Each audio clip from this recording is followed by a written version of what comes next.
All right, welcome. Today we're diving deep into a pathogen profile specifically for you, the clinical microbiologist. We're talking about an often underestimated but really important nosocomial threat, Myroides odoratus. So picture this, a common bug from the environment suddenly becoming this huge clinical headache because of multi-drug resistance. It's an organism that, seems to jump straight from the hospital plumbing right into our most vulnerable patients. And when that happens, it just creates a whole cascade of challenges for the lab and, of course, for the clinical team. Okay, so first up, an emerging nosocomial threat. Let's really get into what Myroides odoratus is and why it's suddenly popping up on everyone's radar. So let's get the basics down. We're looking at a gram-negative, non-fermenting bacillus. It's everywhere in soil and water. You might even remember it by its old name, Bacterium odoratum. Now here's the kicker. Its key reservoir is often in hospital water systems. This means it's not part of our normal flora. So when you find it in a clinical sample, that's a big deal. It's almost always an environmental organism that's found its way to a vulnerable, immunocompromised patient. And its defining challenge? Intrinsic multi-drug resistance. And just a quick note before we go any further, all the details we're about to get into were pulled together using a Gemini deep search. So if you're the kind of person who likes to go straight to the source, we've got you covered. The full list of primary literature is available in the linked notebook document for you to check out. Okay, Section 2, identification in the laboratory. So you've got a plate on the bench. How do you actually spot Myroides odoratus? What are those key signatures we should all be looking for?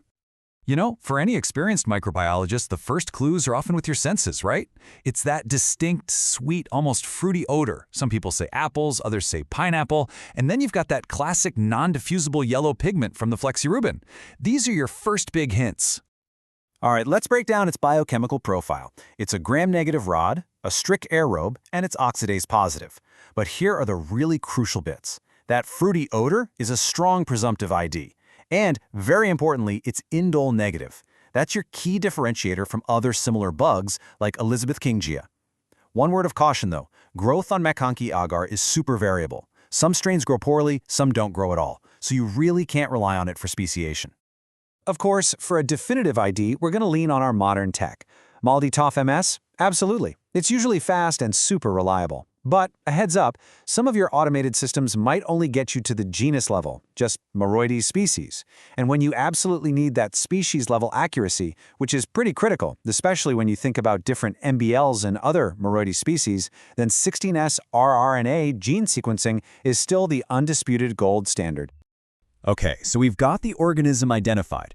What does that actually mean for the patient? Let's talk about the associated clinical syndromes.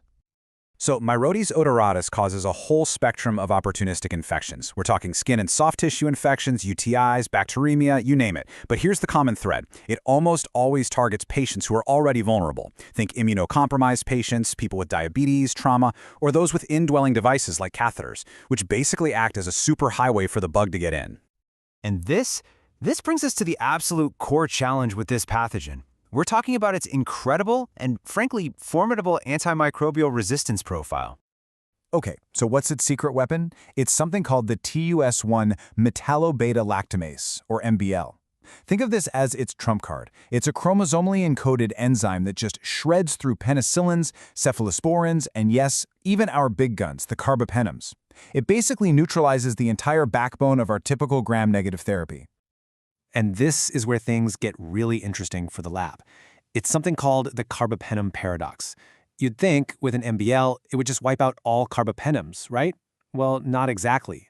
A strain can be screamingly resistant to imipenem, but it might still be susceptible to meropenem. It's a huge paradox, and it tells us there are other resistance mechanisms going on.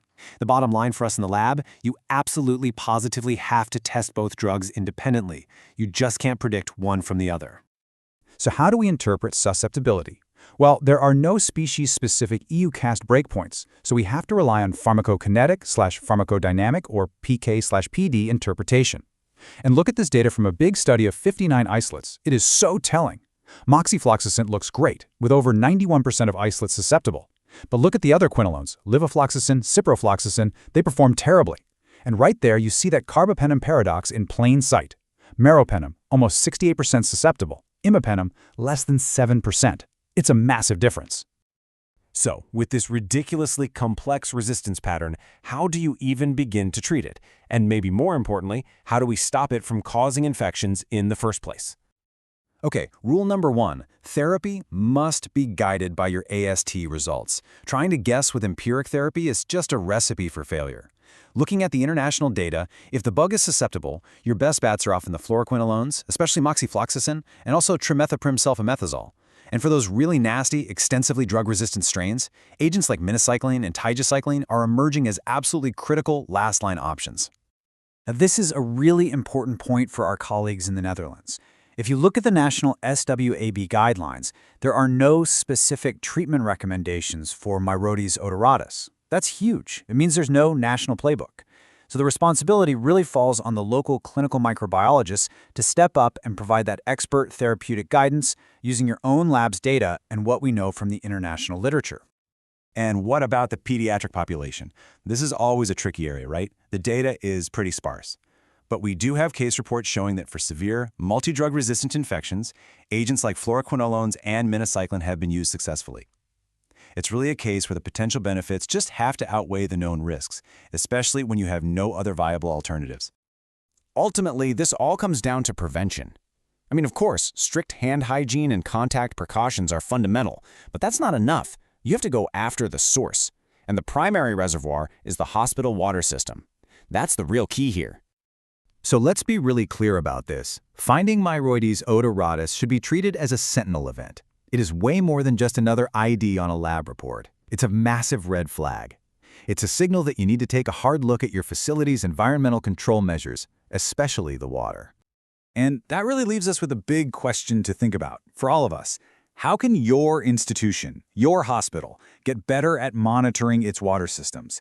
How do we finally shift from just reacting to these infections to actually being proactive and protecting our most vulnerable patients from environmental pathogens like Myroides odoratus?